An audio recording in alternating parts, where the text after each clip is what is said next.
fama al Sistema de Bibliotecas Públicas de Medellín y al Instituto Alexander von Humboldt. Sin más preámbulos, los dejo constar.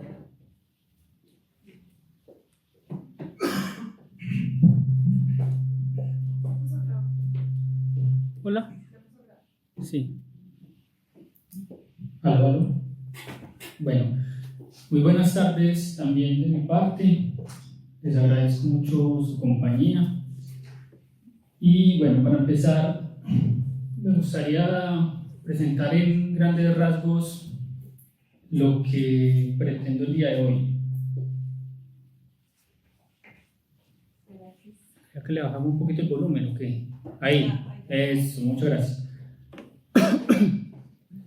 He decidido nombrar esta conferencia como Culpa, Incomprensión y Diferencia, Kafka leído por Estanislao Zuleta, intentando encontrar una posible lectura de Kafka y de Zuleta, pues también en su interpretación de Kafka a través de estos tres significantes, los cuales voy a explicar cómo los entiendo, por qué me parecen importantes y por qué me parece que aparecen en la obra de Kafka de manera insistente y cómo aparecen. Y al final intentaré entreverarlos en una interpretación de la metamorfosis, tal vez de la forma más cruda, pues, porque así lo hace Kafka. Para empezar, me gustaría entonces primero decir algunas palabras a propósito de Zuleta y la lectura. Es muy famoso el texto de Zuleta que se llama Sobre la lectura, en donde a través de Nietzsche él defiende la idea de que hay textos, escrituras, dice en el sentido fuerte del término, que exigen de los lectores un trabajo, una actividad, y que es interpretar. Es decir, no toda escritura es de corte periodística o descriptiva y se deja entonces así de manera fácil la información que está brindando, sino que hay escrituras, por ejemplo en la literatura, pero también en la filosofía, que desarrollan, digamos, su propio universo y en ese sentido imponen el lector, bajo una forma pues, de humildad, el ponerse a la altura de descifrar ese universo. Entre los ejemplos que pone Zuleta pues está Dostoyevsky, Thomas Mann, el mismo Cervantes, y a mí me parece pues que Kafka está como los ejemplos y me parece paradigmático. Es decir, si hay alguien que cree un universo y que exija la interpretación, es Kafka. Empezando pues por ese estilo suyo que puede combinar pues la fantasía y el realismo. Dice Zuleta pues que si usted arranca a leer y ve que Gregorio después de una noche intranquila despertó transformado en un monstruoso insecto, y que luego los desarrollos son tremendamente realistas a propósito de las consecuencias de eso, usted no tiene sino que interpretar qué significa, por ejemplo, transformarse en un monstruoso insecto. Entonces, en ese sentido, la postura que yo tomo aquí, que es la postura de Zuleta, es que a Kafka se lo puede interpretar, que tiene algo por decir, y que el reto está precisamente entonces en indagar, en encontrar los puntos que insisten, en encontrar cuáles son los temas que se elaboran. Y en ese sentido pues es muy recomendable hacer una lectura de varios textos de Kafka para ver uno cómo los temas se van hilando. Esta lectura de Zuleta, a propósito de la lectura, tiene a su vez una condición, o digamos también una conceptualización de lo que es el arte y el artista mismo. Zuleta considera que el artista, con su arte, lo que está haciendo precisamente es una indagación sobre temas que son caros para la humanidad, digamos, pueden llegar a ser universales, pero que primero son caros para el artista mismo. Nuevamente, él pone el ejemplo, no sé, de la náusea de Sartre y dice que en realidad la náusea es una terapia que está haciendo Sartre sobre su propia realidad que se le está escapando bajo la forma de unos rasgos que ya rayan con la psicosis. O Thomas Mann, que tiene que lidiar con ser hijo de una clase burguesa venida menos, que está más bien entregada al nihilismo. Kafka, que entre los problemas pues, con los que trabaja, uno fundamental es el de la culpa. Si uno tiene entonces en cuenta estos dos elementos, es decir, que el artista es aquel que, en este caso, por medio de su literatura, hace una investigación sobre sus propios problemas, que son caros para él, que uno de ahí los puede universalizar y que el esfuerzo entonces por interpretar lo que ese trabajo artístico legó, entiende pues una más o menos la postura de Zuleta a la hora de abordar los textos, y en ese caso pues también la mía, tanto yo no hago sino replicarlo. Listo. Teniendo en cuenta esto, voy a abordar el tema primero de la culpa. A ver, la culpa tiene varias dimensiones. Voy a empezar por las más lejanas al tema mío.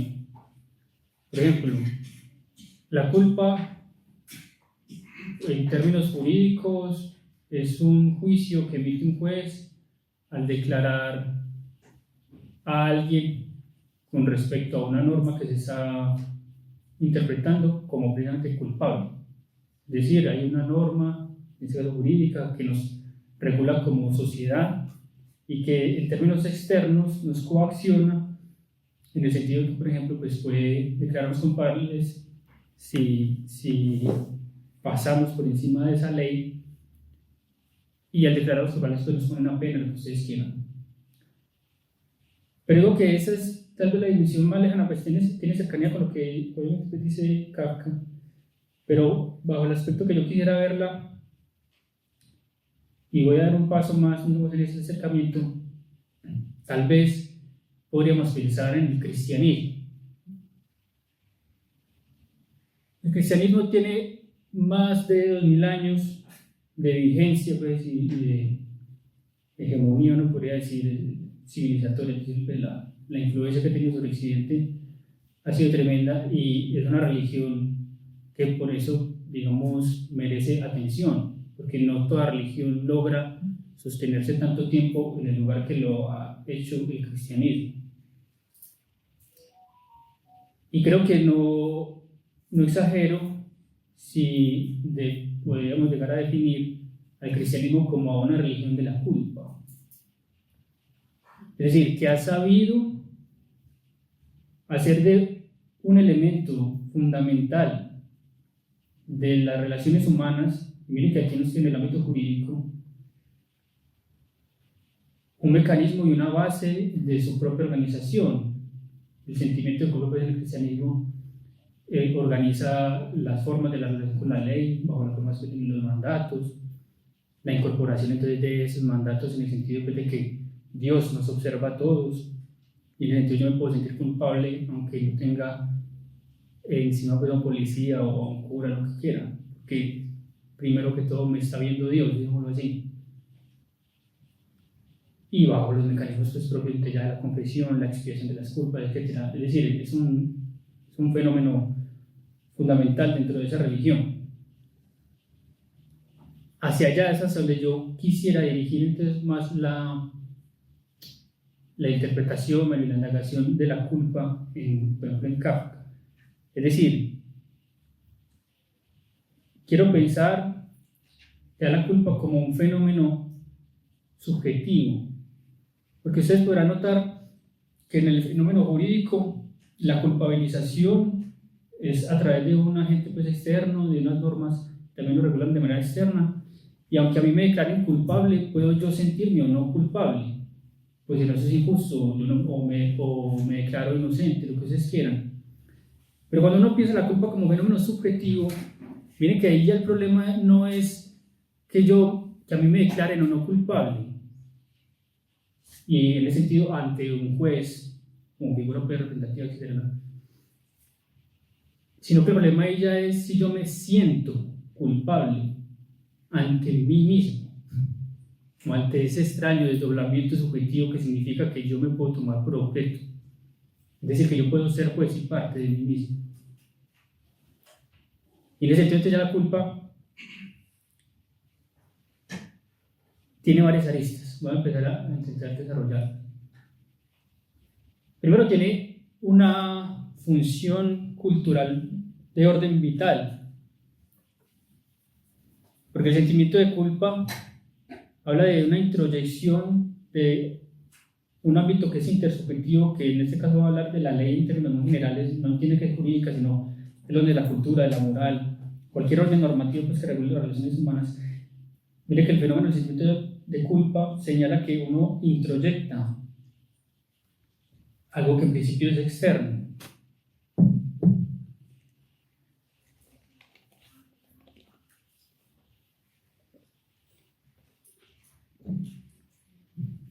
¿Por qué digo que en principio externo?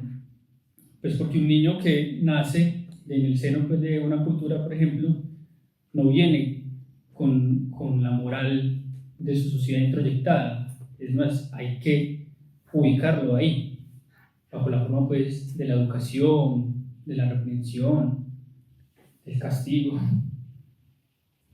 Las formas que se ha inventado pues, la cultura para hacer eso.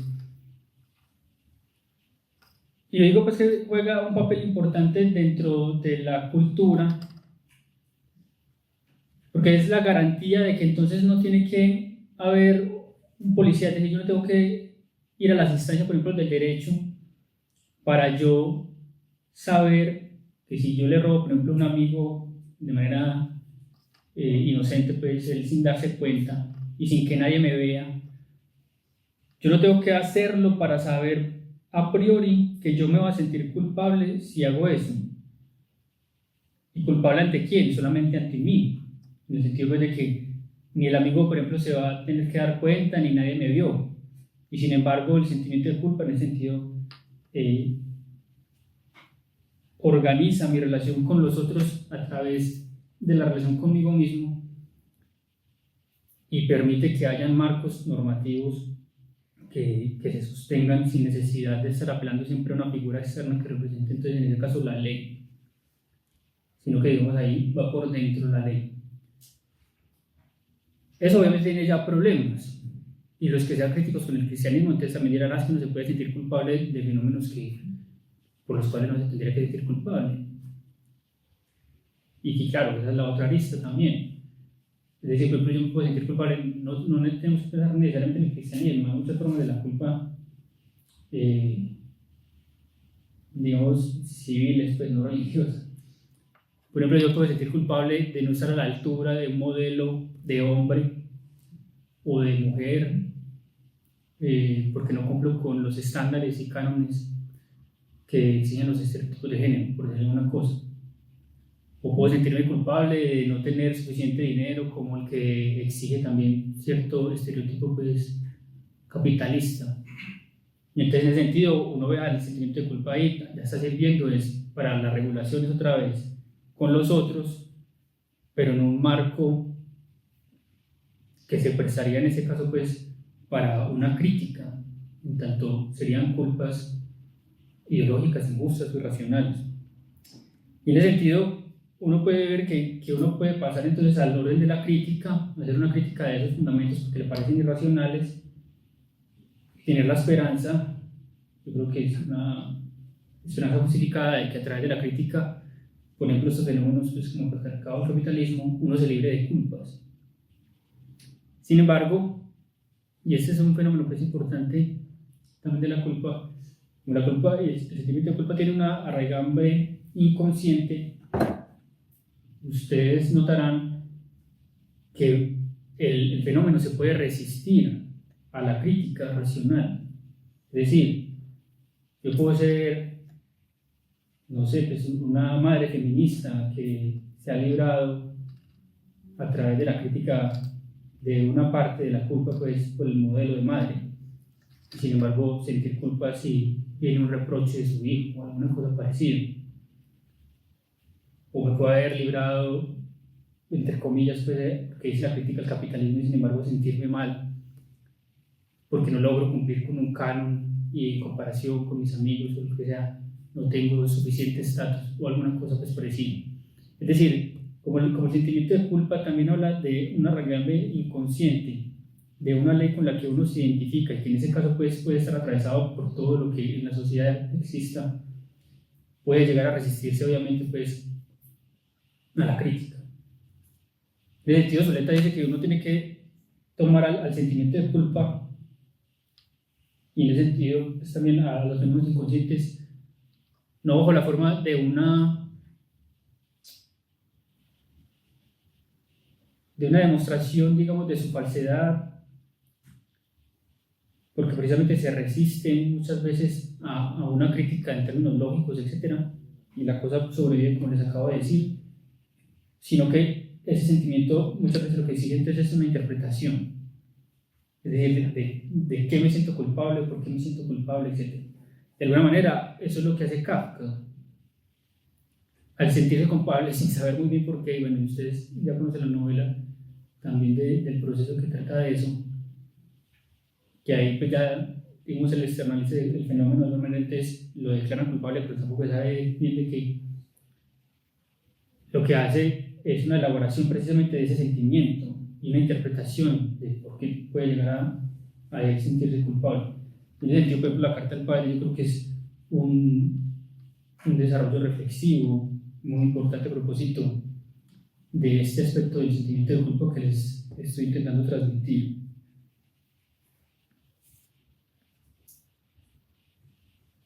Digamos algo último con respecto, antes de pasar al fenómeno de la culpa en la carta al padre, digamos otra arista que puede salir y que creo que también está en Kafka, y es que como uno en la vida no necesariamente se rige por un solo conjunto de mandatos o de reglas, sino que uno puede llegar a responder a diferentes campos normativos. Puede ocurrir el caso en el que yo, estando ante una decisión, tenga sí o sí que asumir una culpa porque tome la decisión que tome, estaré yendo en contra de una norma u otra. Y el caso específico que pone Zuleta es, por ejemplo, en relación con el deseo y su relación solamente con el deber. Es decir, puede ocurrir el caso de que yo tengo que elegir si sigo mi deseo pues, en alguna cosa, en una relación de pareja, entonces tengo que decidir si seguir con mi pareja o si me sale una oportunidad de irme al extranjero a estudiar lo que siempre deseé, lo que sea. Miren que ahí yo tengo que afrontar un dilema, porque decía lo que decía, tendré que afrontar un sentimiento de culpa con respecto a una u otra cosa. Es decir, sentirme mal porque le hago daño a mi pareja porque decidí irme a otro país, o sentirme mal conmigo mismo porque entonces viví en contra de lo que deseaba. Esos dilemas son propiamente pues, humanos, y yo creo que también Kafka los elabora muy bien a propósito pues, de sus relaciones con el trabajo, en tanto abogado y al mismo tiempo escritor. Listo, esas son como las aristas. Voy a intentar ya explorar un poco, apoyándome más en textos de Kafka y trayendo algunas citas para desarrollar el tema de la culpa y ver si alcanzo a ir a los demás. En la carta al padre, que realmente pues una carta, no es una ficción, una carta realmente dirigida a su padre, la cual nunca recibió. Kafka intenta responder esto de la pregunta de por qué le teme tanto al padre, también elaborar sus propias inhibiciones, su sentimiento de culpa. Tiene unos desarrollos muy importantes a propósito de cuáles son las relaciones entre la figura paterna y el sentimiento de culpa y la ley, por ejemplo. Pero no quiero detener solamente en este texto porque quisiera abordar otros también como por darles a conocer a ustedes algunos textos y que se fueran de aquí, como se van de leer a Kafka. Voy a resaltar solamente un elemento de esta carta, que tiene pues muchos, uno puede hacer una conferencia solamente de esta carta. Es que Kafka se da cuenta de que hay una relación directamente proporcional entre la potencia con la que aparece la figura del padre en ese sentido, pues, entiéndame como la persona que encarna una función cultural importantísima como la de la interdicción, como la del límite, como la del no al goce. Una relación directamente proporcional entre el grado de potencia con el que aparece a los ojos pues, del sujeto esa figura que puede ser encarnada ya de ahí en más en Dios, en los padres, en los profesores, en cualquier persona que encarne eso, en los policías, en el mismo juez, etc. De ahí que todas las figuras, o bueno, muchas veces aparecen también en Kafka. Hay una relación directamente proporcional entre el grado de la potencia con la que aparece esa figura y el sentimiento de culpa y también casi como de inferioridad, de apabullamiento con el que el sujeto queda en relación pues, precisamente con ese mandato que ha internalizado. Y una forma de explicar eso, esa potencia con la que aparece entonces ese representante de la ley, es bajo la forma de la arbitrariedad de la ley, o la arbitrariedad pues, de la autoridad con respecto a la ley. Kafka lo que le reprocha a su padre en ese caso, y ahí hay interpretaciones si realmente es el padre real o es el padre, digamos, como en su función más psicológica. Para este caso no importa, pues, porque nos permite, independientemente de si sea lo uno o lo otro, nos permite explorar las relaciones con la figura del padre. Él dice que el problema que veía en el padre especialmente es que se volvía autoritario. En ese sentido, ¿qué significa autoritario? Significa que intenta transmitir una ley o imponer una ley a la cual él mismo no se acoge. En ese sentido hay que separar autoridad de autoritarismo. La autoridad, cuando transmite una ley, puede transmitirla y esa ley no aparecer de manera arbitraria porque el primero que está sometida a esa ley que transmite es la autoridad misma. El ejemplo más claro pues, y paradigmático es el de la lengua. La lengua en tanto ley, en tanto recorte, yo no puedo emitir aquí los sonidos que yo quiera, sino que tengo que ponerlos bajo una forma de la morfología, de la sintaxis, etc. No solamente me recorta, sino que me posibilita, es decir, si yo no logro eso, no entro entre la comunidad de todos aquellos que recortaron su voz a la hora de hablar. Y el primero que está sometido a eso es el que le transmite a uno esa ley, precisamente porque habla bajo ese registro. Y así mismo pues uno puede tomar el ejemplo de la prohibición del incesto. Es decir, si hay una prohibición con respecto a un objeto específico, que es la madre, o las que tienen pues, ya filiaciones de cierto grado de consanguinidad, etc., es porque el primero que está sometido a esa interdicción pues, de la prohibición del incesto es el padre mismo, en el sentido de que él es hijo también de esa interdicción, porque él es el primero pues, que no se acuesta con su madre. Entonces, mire que en ese sentido se transmite una ley a la cual la autoridad misma está sometida, entonces no parece como absoluta. Esa autoridad está sometida a una ley y esa ley entonces aparece con cierto sentido porque no me la están imponiendo a mí bajo un capricho, sino que tiene una función, en este caso pues cultural. Pero lo que le dice Kafka a su padre es que él, al contrario, transmite una ley que parece que el primero que se la salta y el que no está sometido a ella es él mismo. Entonces dice pues que no se pueden decir groserías, el primero que decía groserías eras vos, decías que en la mesa no se tienen que manejar las formas, sino no dejar migas, y el lado tuyo de la mesa era el que más tenía migas, etcétera, etcétera. Entonces, ¿qué termina haciendo eso en Kafka? Pues según sus propios términos, que parece que entonces hay una ley que es específica para él, que viene de alguien todopoderoso que está por encima de la ley, y hay otros terceros que viven felices. Lo voy a leer pues porque para traerlo a Kafka. Dice así: de ahí que el mundo se dividiese para mí en tres partes. En la primera vivía yo, el esclavo, bajo unas leyes creadas exclusivamente para mí, y a las que por añadidura, sin saber por qué, nunca podía obedecer del todo.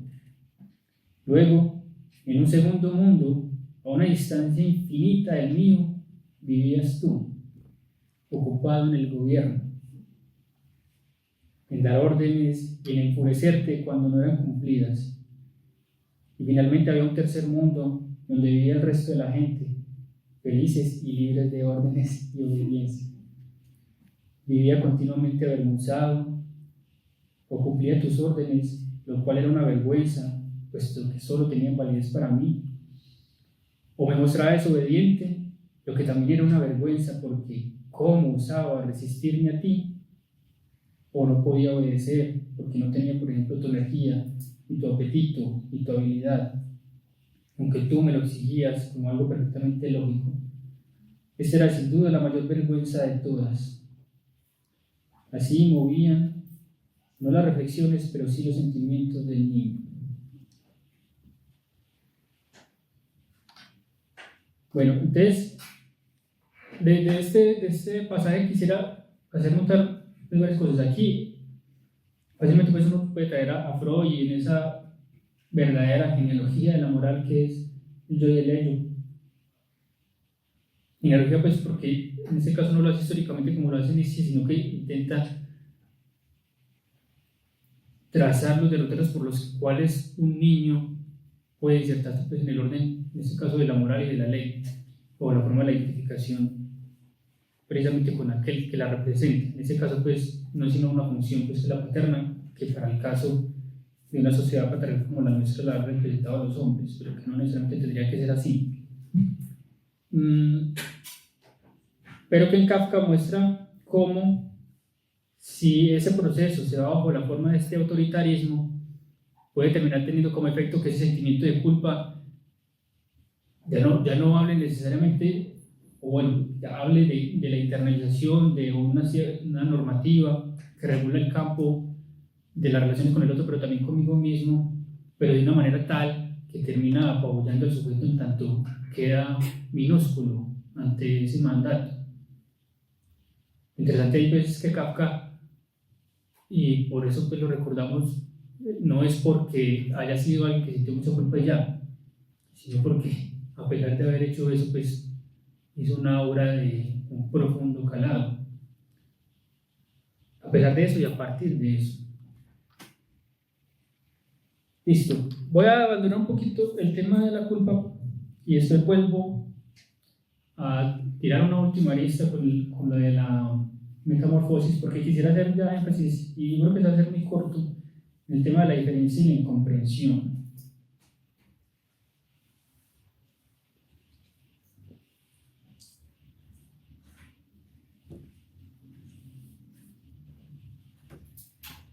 Bueno, quisiera aquí establecer una diferencia, una distinción para no sonar cacofónico, una distinción entre diferencia relativa y diferencia absoluta, proponiendo como tesis que lo que aparece en Kafka es el tema de la diferencia absoluta. Es decir,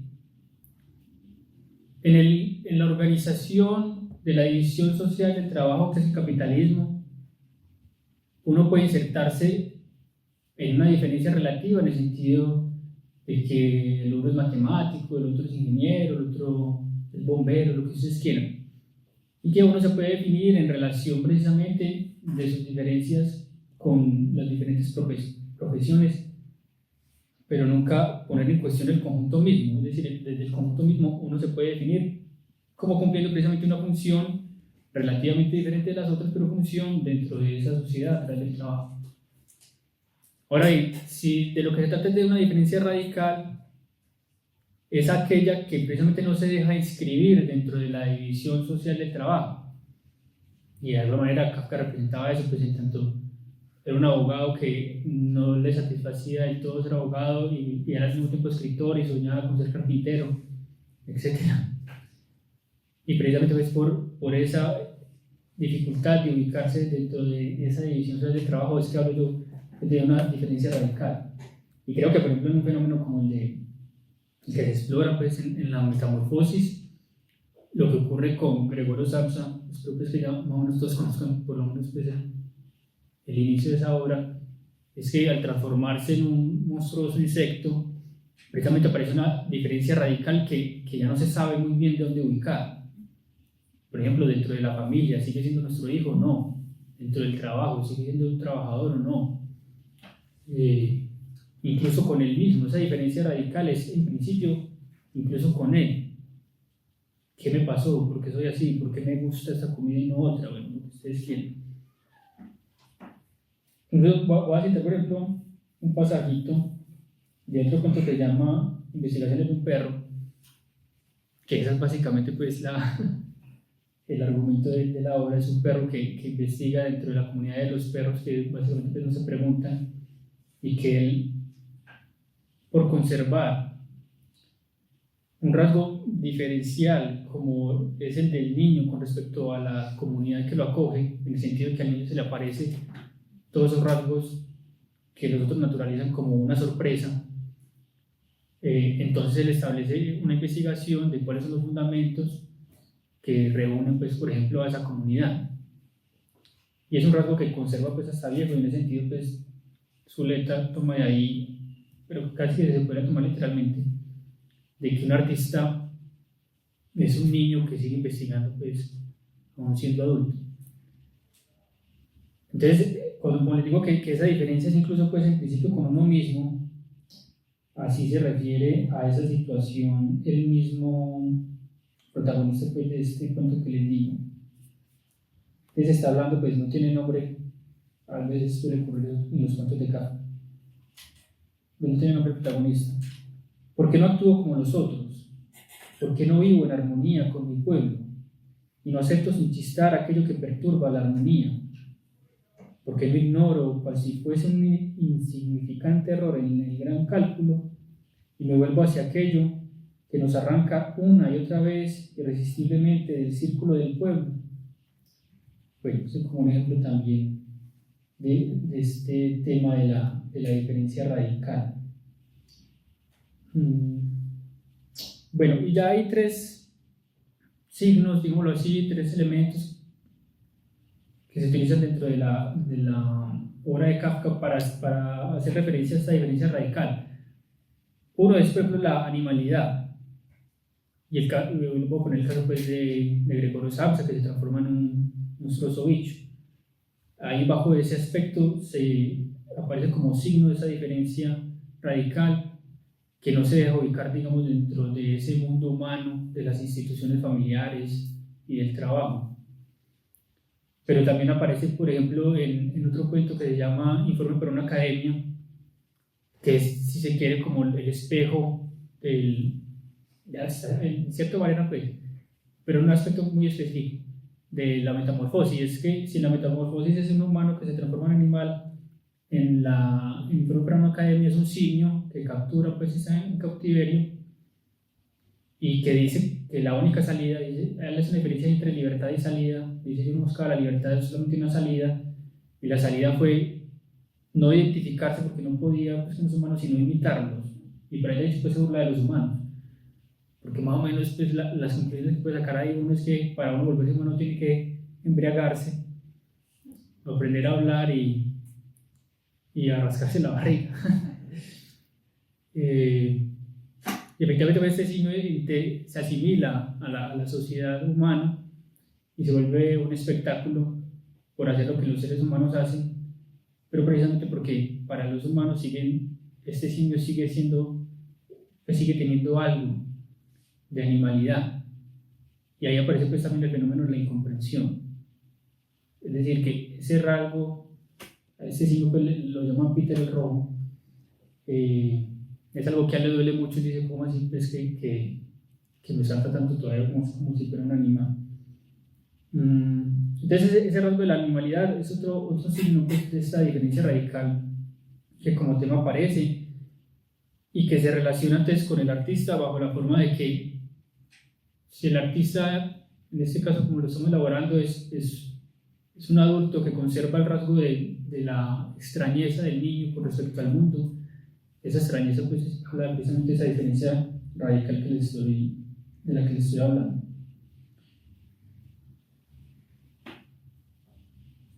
Bueno, el otro signo con el que aparece esta diferencia es el del alimento. No en todos los casos el alimento pues, en Kafka funciona con el mismo significado, pero en la metamorfosis y en otro cuento que se llama El artista del hambre funciona precisamente como ese elemento de la diferencia radical. Cuando Gregorio Samsa se transforma pues, en este monstruoso bicho, hay un momento en donde Kafka utiliza una metáfora muy bonita, que es una metáfora meteorológica, y es que en el momento en donde él está encerrado, porque está en un cuarto y no pueden entrar, y él no puede abrir todavía porque está todavía acomodando su cuerpo de bicho, dice Kafka que en ese momento había una neblina afuera, pues, en la ciudad, que no dejaba ver la cosa. Y esa neblina es obviamente que todavía no se sabe muy bien si él es un bicho o no. Él mismo lo pone en duda y actúa como, bueno, listo, voy a ir a trabajar, etc. Y la cosa se resuelve cuando el otro me confirma lo que yo soy. Cuando se abre la puerta y aparece la mirada de estupefacción, y entonces efectivamente se aclara. Y aparece un pasaje en donde meteorológicamente se aclara también el día. Es una cosa muy bella que logra ahí. Y que habla entonces de la importancia que tiene el otro en su mirada con respecto a mí, y cómo la culpa, ahorita desarrollamos eso, es un fenómeno también de introyección del juicio del otro. Que esa introyección del juicio del otro es de un juicio absoluto, lo que hace es destruirme pues, en constructividad, es decir, me desplaza completamente. Bueno, yo le estaba hablando de eso por lo de la comida. Entonces, hay un momento donde a él lo encierran de manera violenta, el padre, pues, que lo interpreta bajo la forma de la culpa, lo culpabiliza de haber hecho desmayar a su madre, bueno, y de causar todo ese estrago. Entonces, asumiendo el rol de la autoridad por relevo, toma el bastón del jefe que se acaba de ir y que había sido la autoridad en ese momento, y de una patada pues termina de entrar a Gregorio, que se había quedado atrancado en el umbral de una puerta de 2 alas. El caso es que ya la otra que empieza a interpretar a Gregorio como bicho, en este caso es la hermana. Y una manera de interpretarlo fue darse cuenta que había dejado sin tocar la comida que le había llevado, y bajo una manera pues deductiva intenta interpretar cuáles entonces son los nuevos gustos del mismo Gregorio. Y los gustos, pues hay marcan otra vez una diferencia, en tanto Gregorio rechaza la comida de la familia y le parece pues muy suculento unas cosas que estaban ahí podridas ya en la basura. Y lo del fenómeno también de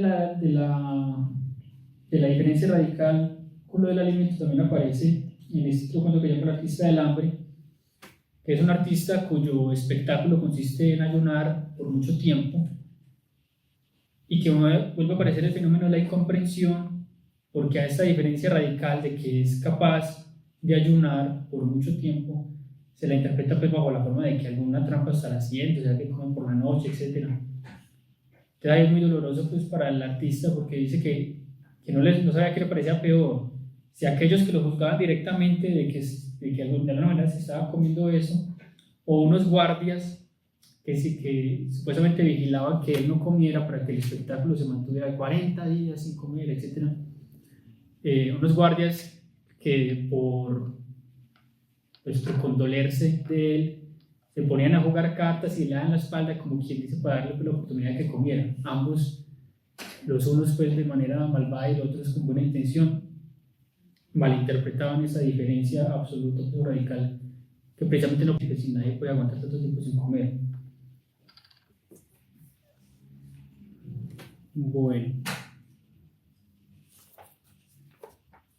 voy a leer un pasajito del artista del hambre. Al final de ese cuento, él termina confesando cuál es entonces el truco para ayunar, y dice pues que ahí no hay ningún mérito. ¿Por qué?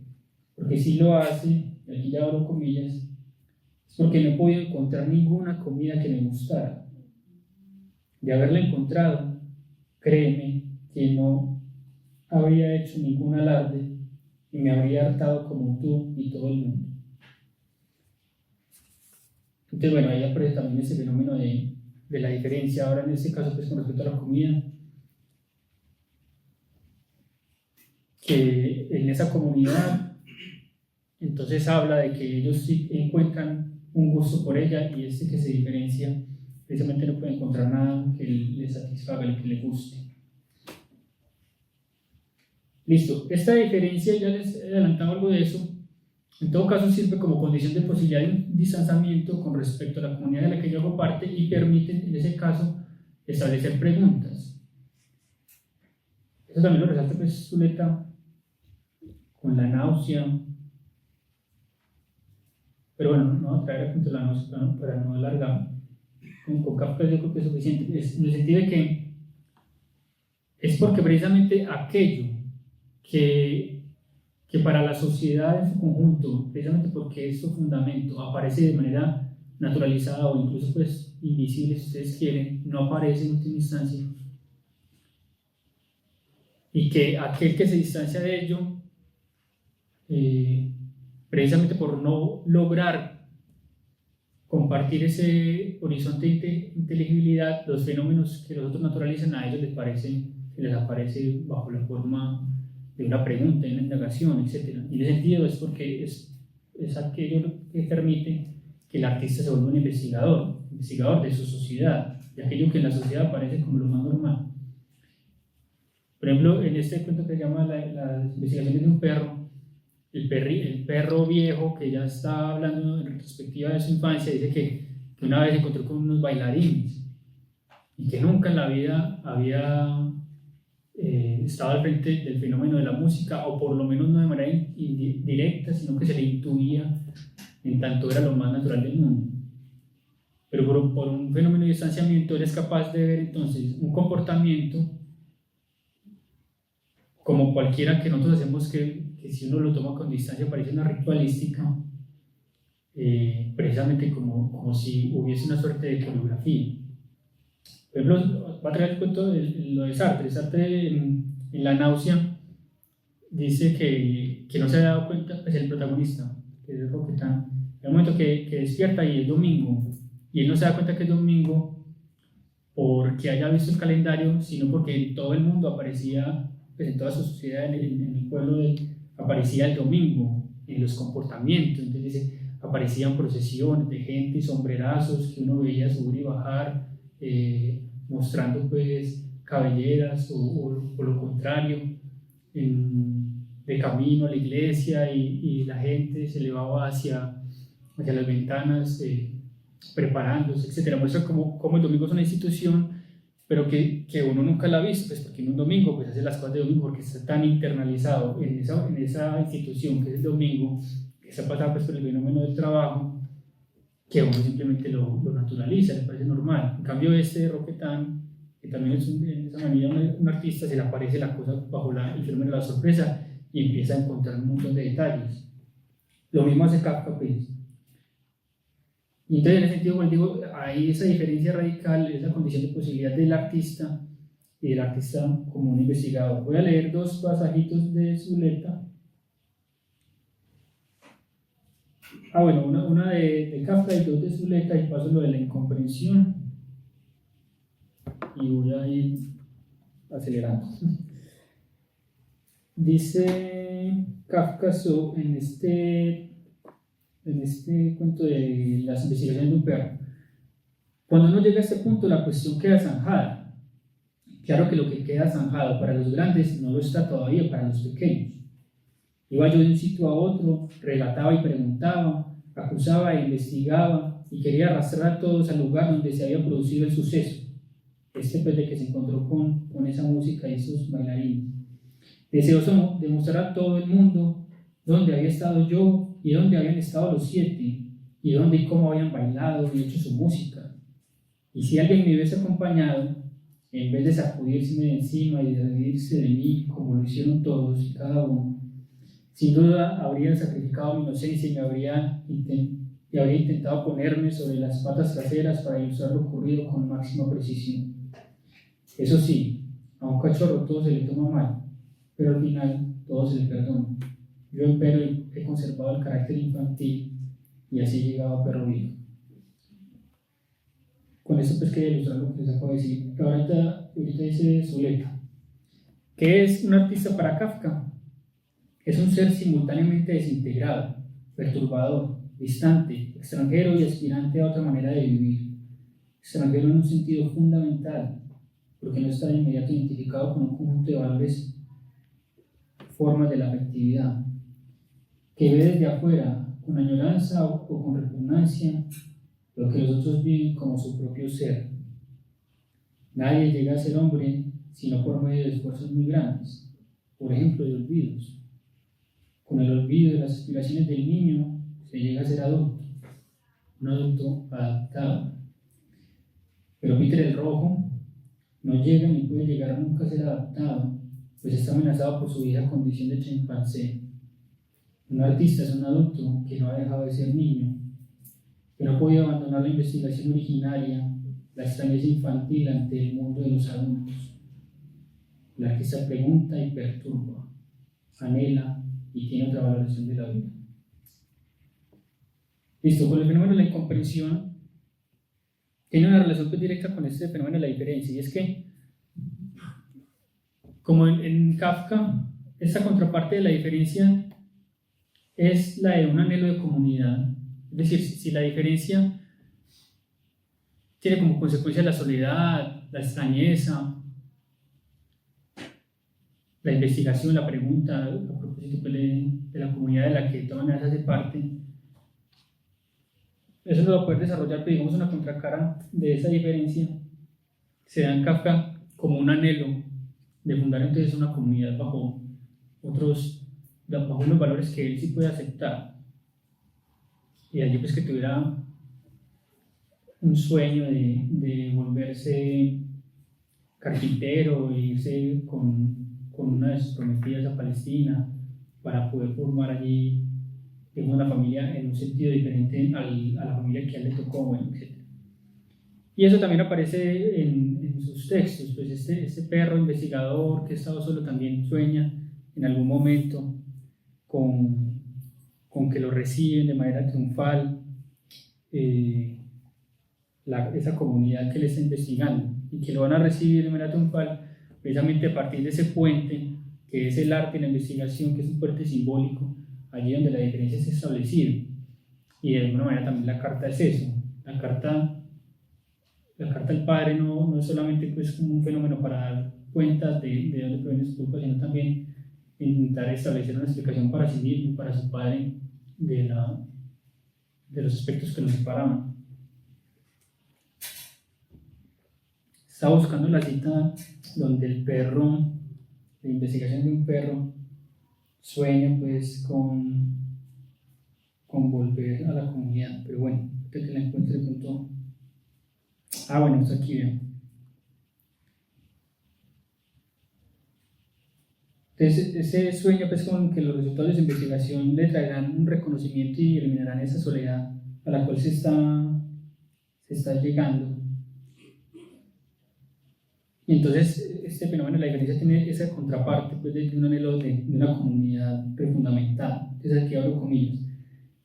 Mientras que hasta la fecha me había sentido expulsado en lo más hondo del alma y embestía como un salvaje en las murallas de mi pueblo, ahora sería recibido con grandes honores, me vería rodeado del ansioso calor de los cuerpos perrunos allí reunidos, y aclamado me balancearía sobre los hombros de mi pueblo. Eso obviamente pues no está soñando. Entonces, bueno, voy a volver ahí al fenómeno de la incomprensión. Entonces, ese fenómeno de la incomprensión aparece básicamente porque precisamente esa diferencia no se logra zanjar, a pesar de los esfuerzos que a través del arte se intentan establecer en el sentido de trazar un puente con aquella comunidad de la que yo me diferencio. Entonces son varias quejas las que aparecen en un punto que se llama Josefina, o el pueblo de los ratones, Josefina la cantora. Aparece precisamente esta incomprensión, y es muy interesante porque en este caso desde el punto de vista del pueblo, de lo que en realidad hace Josefina, que a pesar pues, de que se la considere una parte importante, incluso se la escuche con mucha atención, siempre aparece la duda de que realmente es lo extraordinario que hace Josefina, como que, porque lo que parece hacer es lo que todos los ratones hacemos, es que es silbar, pero parece como que lo hace con cierto entusiasmo y cierta protocolo y con mucha concentración, que eso es lo que parece pues en última instancia como su arte, pero siempre hay una incomprensión y Josefina pues se queja en última instancia que en última instancia no la están escuchando y no puede saber qué es su arte, etc. Y lo mismo pasa como les dije, con este artista del hambre. También hay una incomprensión porque dicen, no, lo que hace es comer por la noche de alguna manera. Y lo que no son capaces de asimilar es que haya alguien que realmente no le guste comer nada de lo que le han ofrecido, que no haya encontrado nada.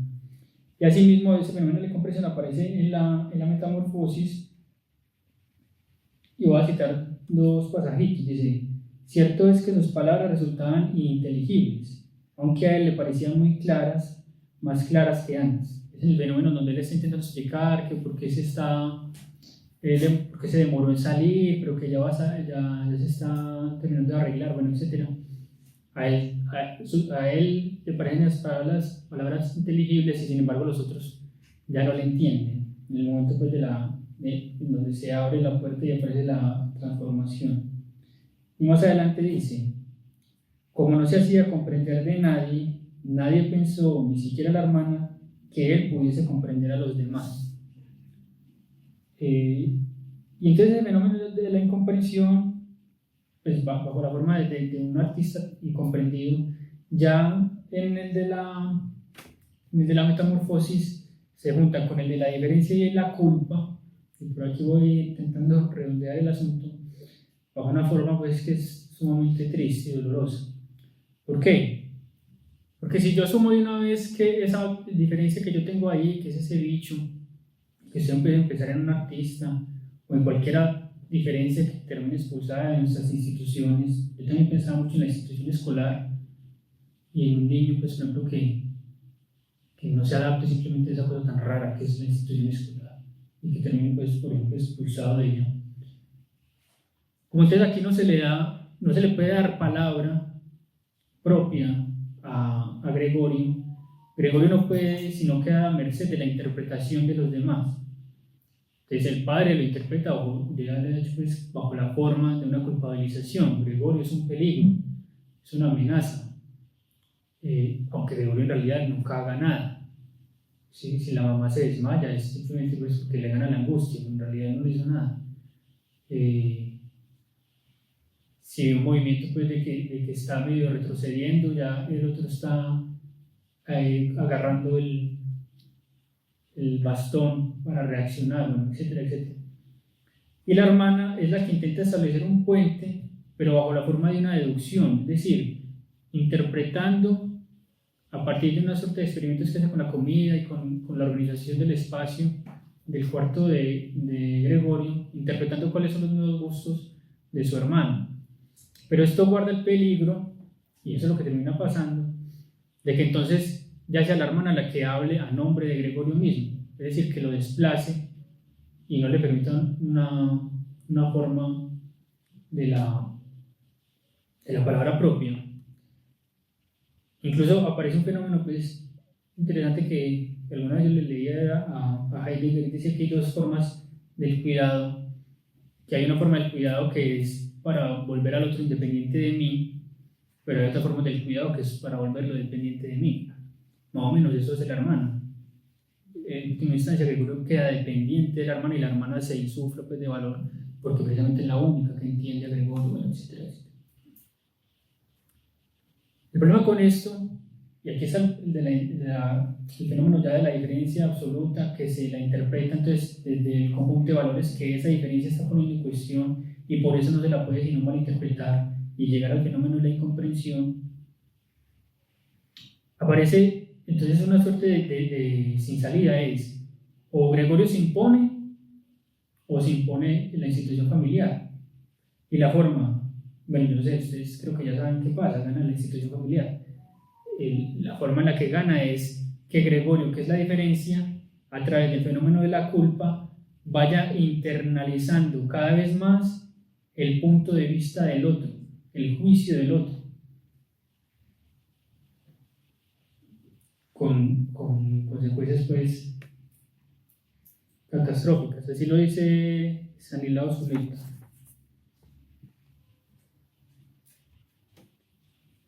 Y el plano general de la culpa, bueno, que reúne a las anteriores formas de la culpa, bueno, la digo aquí es que la culpa incluso aparece desde el principio en el fenómeno de la deuda. Es decir, si Gregorio cumple la función de ser el sostén de su familia, es porque él ha asumido una deuda que en principio tenía a su padre, que era comerciante.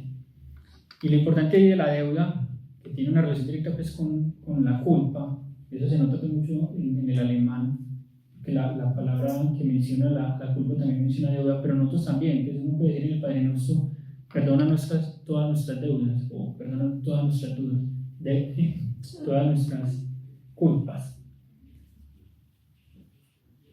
Entonces, a través de ese fenómeno de la deuda, como les digo, se nota que el hijo queda inserto en una configuración de la familia y del trabajo, precisamente porque le ha sido transmitido una deuda, pues, o una culpa.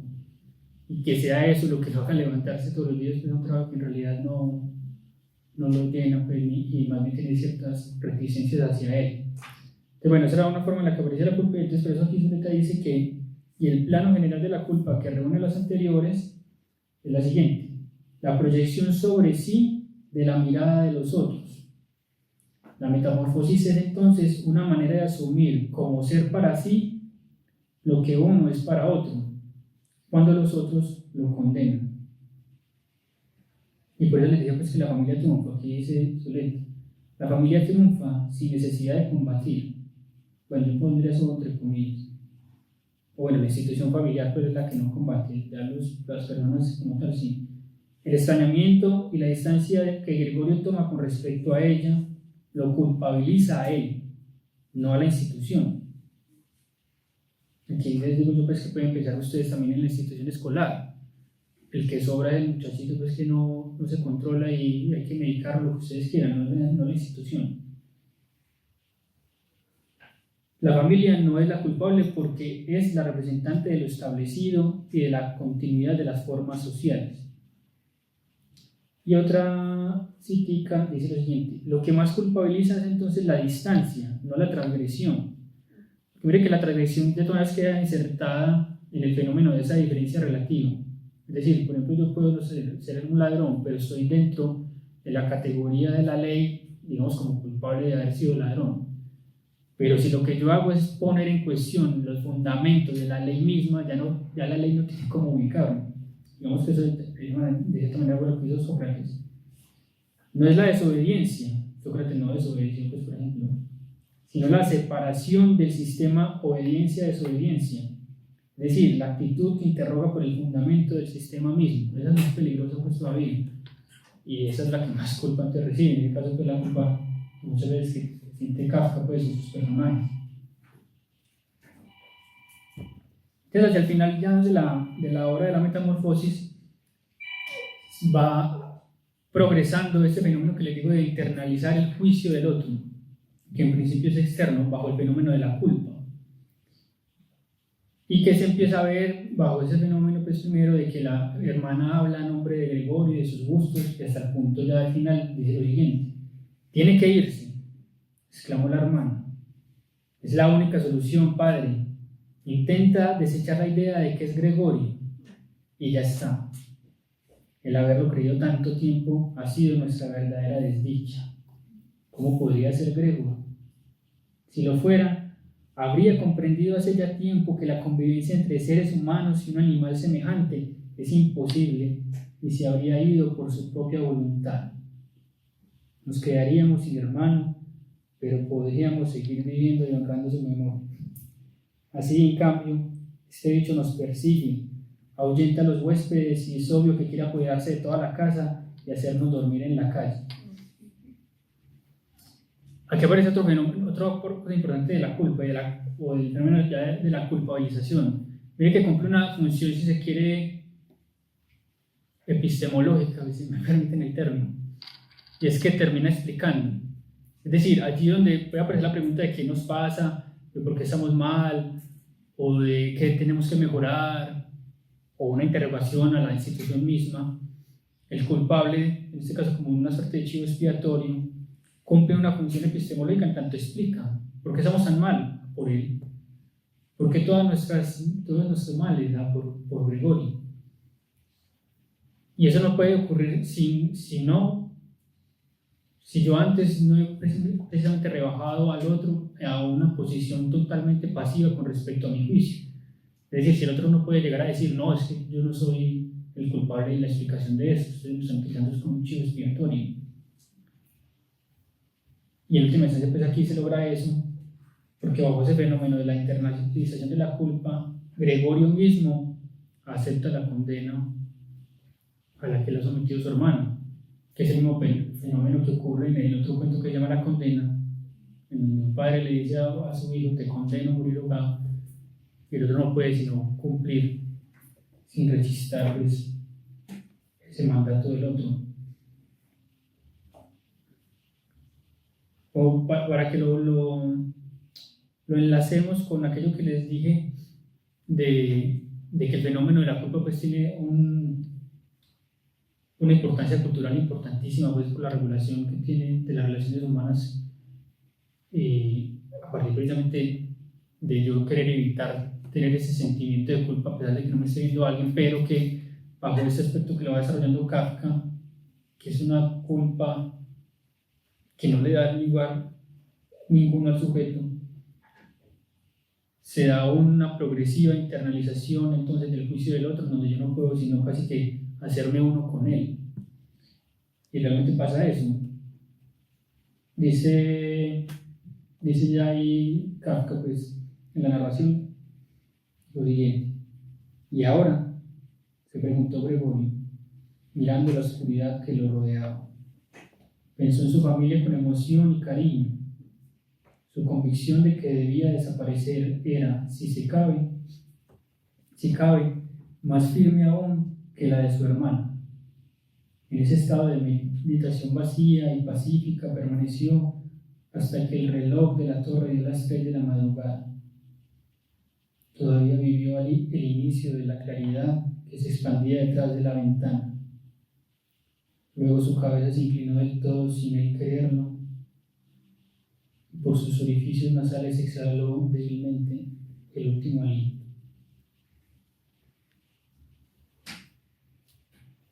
Resaltemos, para terminar este bloque, me gustaría hablar algo a propósito de lo del homenaje.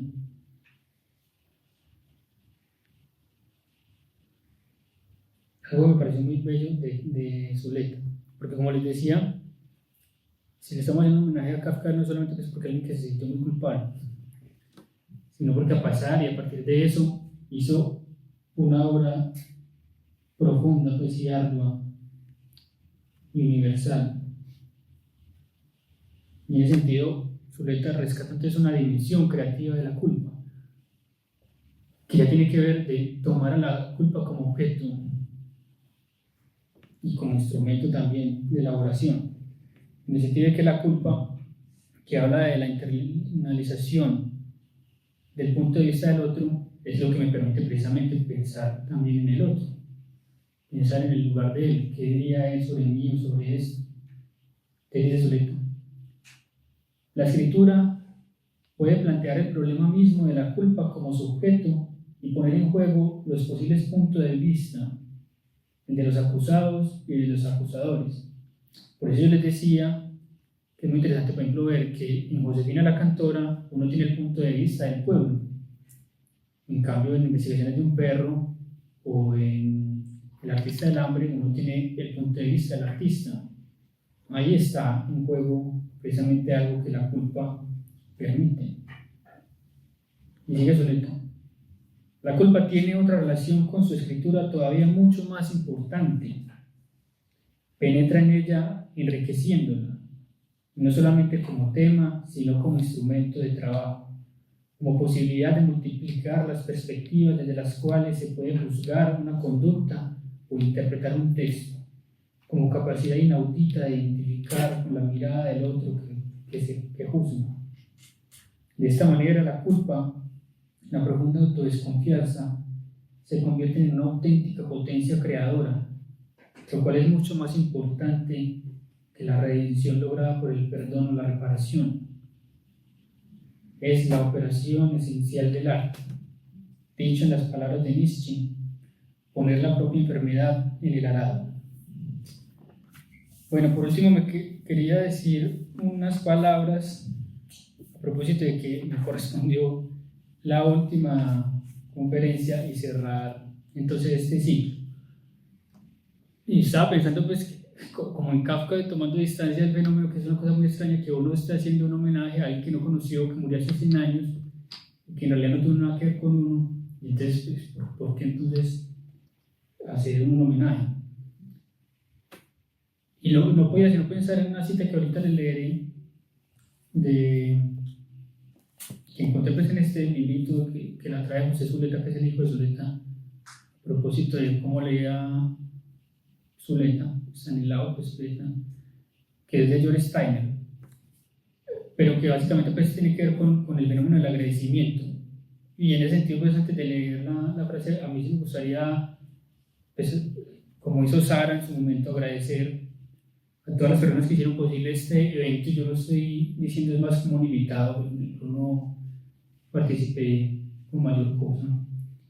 Entre las instituciones pues, y las personas que ya mencionó Sara, me gustaría mencionar especialmente a Daniel Restrepo, que fue quien incluso pues, quien nos contactó nosotros el año pasado, y con su amor y su entusiasmo nos animó a participar y a configurar este evento. Y mucho de lo que está aquí es gracias a su esfuerzo, las ideas que él tuvo, en gracia al tiempo, pues, y más allá del tiempo, el esfuerzo pues, también que le implicó reunir a tantas instituciones y a tanta gente.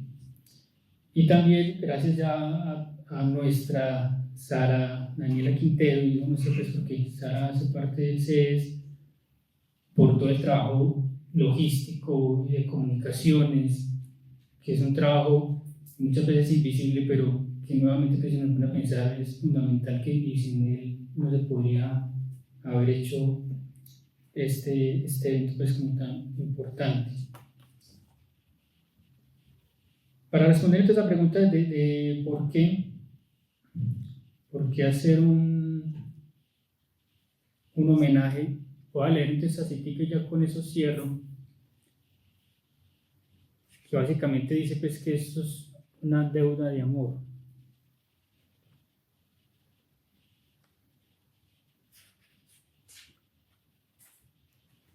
Dice así, George Steiner en su libro Tolstoy o Dostoyevsky dice, abro comillas, la crítica literaria debería surgir de una deuda de amor. De un modo evidente y sin embargo misterioso, el poema, el drama o la novela se apoderan de nuestra imaginación. Al terminar de leer una obra no somos los mismos que cuando la empezamos. Recorriendo una imagen de otro campo artístico, diríamos que quien ha captado verdaderamente un cuadro de Cézanne verá luego una manzana o una silla como si nunca la hubiera visto antes. Las grandes obras de arte nos atraviesan como grandes ráfagas que abren las puertas de la percepción y arremeten contra la arquitectura de nuestras creencias con sus poderes transformadores. Cierto instinto primario de comunión nos impele a transmitir a otros la calidad y la fuerza de nuestra experiencia, y desearíamos convencerlos de que se abrieran a ella. En este intento de persuasión se originan las más auténticas penetraciones que la crítica puede proporcionar. Bueno, en ese sentido me respondía que este homenaje era más bien bajo esa forma, a propósito de la deuda y la importancia en este caso de la deuda, una deuda de amor con los que se reunieron aquí participando, pues que comparten quizá todos precisamente con Kafka, por lo que nos permite pensar, en este caso pues a propósito de la culpa de las instituciones familiares, de la relación con el arte, etc. Una deuda precisamente porque nos permitió pensar eso, y que ese homenaje es una manera de saldar esa deuda. Bueno, muchas gracias.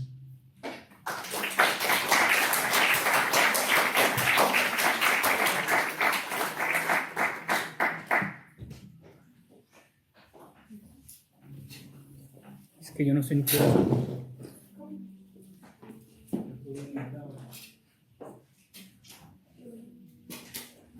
Bueno, abrimos un espacio para unas cuantas preguntas. Si alguien quiere hacer una pregunta o un comentario, puede alzar la mano.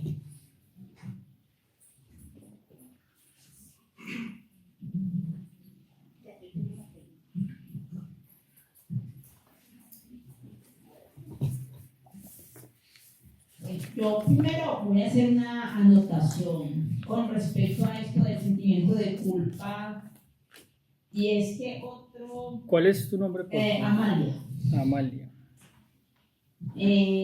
habló, otro expositor, no me acuerdo cómo la llamaba, habló de que siempre aproximaban a Kafka al pensamiento occidental. Pues entonces el cristianismo es del pensamiento, pues salió del pensamiento occidental, ¿cierto? Pero que lo que Kafka era hebreo, era de familia judía. Entonces que también había que aproximarlo al pensamiento hebreo. ¿No? Entonces no sé esto de la culpa, no sé si esto de la culpa también se podrá tratar pues en lo hebreo. Pues esa era la anotación pues, que yo quería hacer. Y otra, por ejemplo, yo me leí los libros de Kafka hace tiempo, ¿no? Y siempre, yo no había visto esto de la culpa, ¿no? Yo siempre me parecía que se ponía como en situación de víctima. No, pues ante unas situaciones absurdas, situación de víctima. Pero entonces en un libro como El Proceso, pues usted ya nos explicó cuál es la culpa en la metamorfosis, pero por ejemplo en un libro como El Proceso, ahí donde, ¿cómo se manifiesta esto de la culpa? Esa es la pregunta. Listo. Sí, no, eso es. ¿Alguien más tiene alguna pregunta o comentario?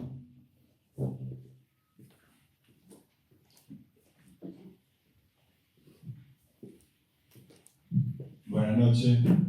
Me gustaría que nos regalaras un poco de la bibliografía, donde podemos encontrar esas impresiones de Stanislao respecto a la obra, y como pues, que pudiéramos hacer un seguimiento de lo que piensa Stanislao de la obra de Kafka. Y también me gustaría que nos comentaras un poquito, tú que conoces más el trayecto de Stanislao, cómo llega Kafka a Stanislao y qué surge en él, en Stanislao. ¿Y cuál es tu nombre? John Vanegas. John. Bueno, si no hay otra pregunta o intervención, le damos la palabra a Santiago. Ya dijo Santi, no hay nada que hacer. No, a ver, yo cuando traje el fenómeno del cristianismo, no es por decir que entonces Kafka elabora la culpa cual el cristianismo la elabora, sino por intentar acercar, dado que el cristianismo es cercano a nosotros, el fenómeno de la culpa, que aunque esta religión lo haya tomado como un centro de gravedad de su práctica, no es porque entonces la culpa sea cristiana. A mí me interesa, pues creo que ese fue el esfuerzo que hice de separar el cristianismo, pero sí hacer notar que si el cristianismo se ha sostenido tanto rato, tanto tiempo, es precisamente porque se ampara en un fenómeno que obviamente lo sobrepasa y que es propiamente humano, y que tiene que ver precisamente con aquello de internalizar el punto de vista del otro, de un juez, de uno poder llegar a ser su propio juez, y que en ese sentido pues también juega ese papel cultural que les había dicho. Entonces no creo que sea necesario pues como hacer un análisis de cómo opera la culpa en el judaísmo, en el cristianismo, porque no hay sino que ir a la obra de Kafka para ver cómo opera la culpa en Kafka. Bueno, eso como por un lado. Y lo otro con lo de John, para la segunda pregunta no sé cómo llegó Kafka, es que Kafka, pues, Zuleta a Kafka. No sé, pues ahí las conferencias que se recogieron, muchas fueron dadas en el marco de un proyecto que él tuvo en Cali que se llamaba el Centro Psicoanalítico Sigmund Freud. Ahí leyeron también al mismo Sartre, en donde él hacía las exégesis pues, de algunas obras atravesadas pues, por los saberes que él tenía. De todas maneras, bajo un esfuerzo pues, de no ir a reducir al autor a un saber. Y ese libro creo que se llama Kafka, el artista y el mundo moderno. Eso salió hace poco, lo editaron. Las conferencias están inéditas, yo creo que hasta hace como 2 años, algo más o menos. Y las sacó la editorial Planeta. Eso se consigue pues relativamente fácil. Bueno, esas eran las 2 preguntas. Muchas gracias.